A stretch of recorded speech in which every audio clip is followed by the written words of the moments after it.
진묵대사는 일생을 통해서 신기한 이적도 많이 보인 분이다. 열반할 때 일화는 생사여탈 자제한 생사일여의 경지다. 제자를 모아놓고 내가 몇 월 며칠 열반하겠다 하니 시봉삼이가 스님, 그날은 안 됩니다. 정초라 바빠서 안 됩니다. 그랬구나. 그럼 언제 가면 되겠느냐? 다음 날 가시면 되겠습니다. 그날이 돌아오자 열반에 들려고 하니 삼이가 또 안 됩니다. 그날은 49제가 있어서 바쁩니다. 49제 끝나고 가십시오. 그렇겠구나. 하고 49제 마치고 열반하려고 하니 큰 스님께서는 누구의 법맥을 이었습니까? 제자들이 물었다. 비록 명리승이기는 하지만 서산대사 법을 원사하였다고 하고 열반에 드셨다. 대사는 남긴 저술은 전하지 않고 있다. 조선 후기 초 이선사가 진묵대사와 관련된 다양한 일화 등을 기록한 진묵조사유적고라는 책을 남겨 진묵대사의 삶을 엿볼 수가 있다. 곡차를 좋아했던 진묵대사. 진묵대사가 하루는 길을 가다가 강변에서 철렵놀이를 즐기고 있는 젊은이들을 만났다. 그때 그들은 방금 잡은 물고기로 매운탕을 끓이고 있었다. 대사가 펄펄 끓는 솥을 들여다보며 말했다. 생기발랄하게 헤엄쳐 다니던 물고기들이 아무 죄 없이 가마솥에서 삶겨져 죽는 괴로움을 당하는구나. 그 말을 듣고 한 젊은이가 대사에게 시비조로 농담을 걸었다. 신임도 이 괴기국 맛 좀 보실랑까라우. 대사가 주저하지 않고 이렇게 대답했다. 나야 고기국도 주면 잘 먹지. 그럼 한번 자셔보시더라고요. 몽땅 드릴 랑게요. 그러자 대사는 그릇에 떠서 담고 어쩌고 할 것도 없이 뜨거운 솥을 번쩍 들더니 그대로 입에다 대고 한꺼번에 죄다 마셔버리는 것이었다. 그 광경을 보고 젊은이들이 기겁하도록 놀랐다. 잠시 뒤에 한 청년이 정신을 차리고 이렇게 물었다. 오매 징한 것. 부처님께서 살생을 금하셨는디 신임은 괴기국을 잘도 잡수시는구만이라. 그라고도 신임이라 할 수 있을까라우? 대사가 그런 물음을 기다렸다는 듯이 말했다.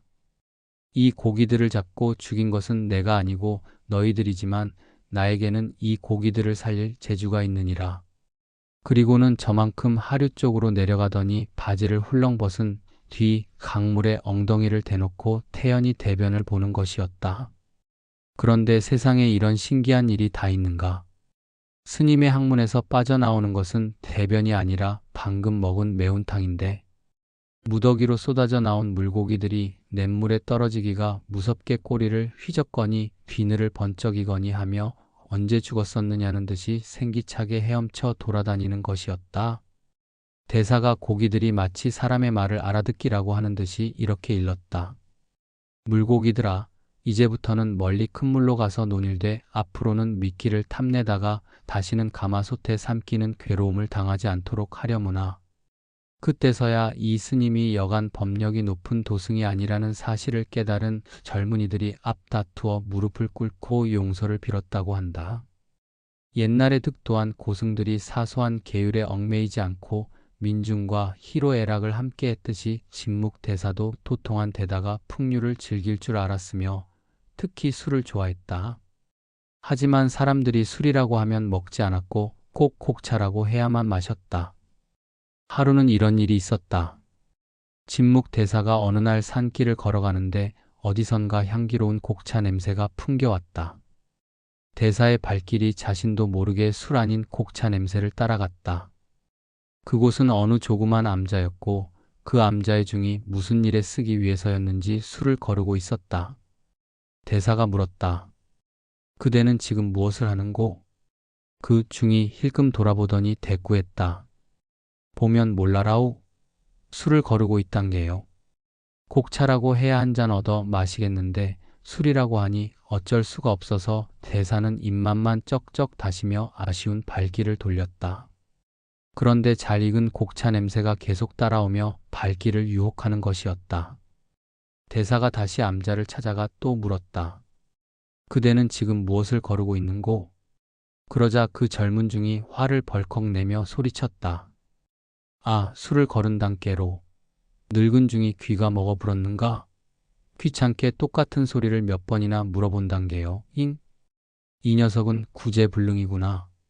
대사는 별 수 없이 곡차 한 잔의 희망도 미련도 버린 채 돌아설 수밖에 없었다. 그런데 그러고 나서 얼마 지나지 않아 금강 역사가 나타나더니 철추로 그 중에 뒷머리를 내리쳤다고 전한다. 전주, 완주, 김제, 부안 곳곳에는 지금도 진묵대사에 얽힌 이 같은 수많은 전설이 살아 전한다. 서민 속의 고승 진묵대사는 명종 17년에 전라도 만경현 불거촌, 오늘의 전북 김제시 만경읍 화포리에서 태어났다.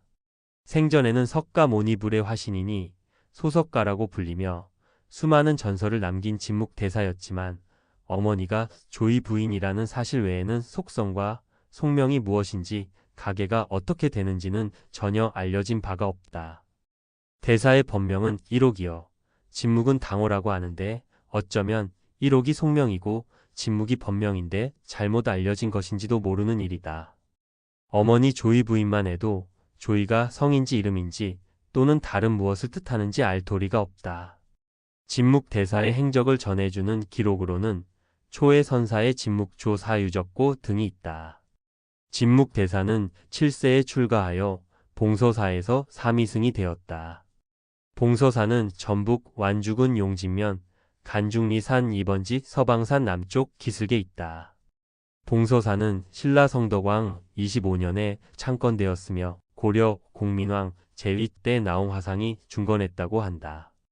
6.25 전쟁으로 대웅전을 비롯하여 건물들이 완전히 소실, 폐허가 되어버린 것을 서남수 스님이 1963년 10월부터 재건을 시작하여 이듬해 10월에 요사체를 세우고 1975년 10월에는 삼성각을, 1979년 3월에는 대웅전과 관음전, 진묵전을 완공해 오늘의 면모를 갖추었다. 현재 봉서사에는 전북 지방유형문화재 제108호로 지정된 진묵조사 부도와 1982년 10월에 건립한 진묵대사 유적비가 있고 진묵당에는 진묵대사와 그의 어머니 조이 부인의 영정이 모셔져 있다. 경례를 소개해주며 서남수 스님에게서 들은 이야기가 신기했다. 해마다 음력 10월 28일은 대사의 입적일인데 이날 대사의 부도 앞에 곡차를 올리면 어느새 잔 속에 술이 줄어든다는 것이다. 뿐만 아니라 6.25 전란통에 깨어지고 흩어진 것을 조각조각 찾아본 모습대로 복원한 부도가 해마다 몇 센티미터씩 살이 찐다는 믿기 어려운 이야기도 들었다.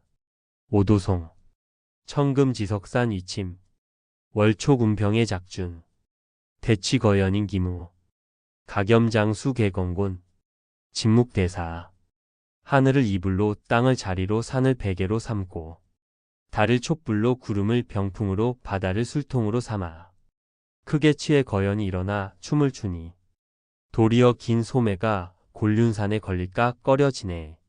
이 오도송 개송은 진묵대사 7원절구 평기식 선시다.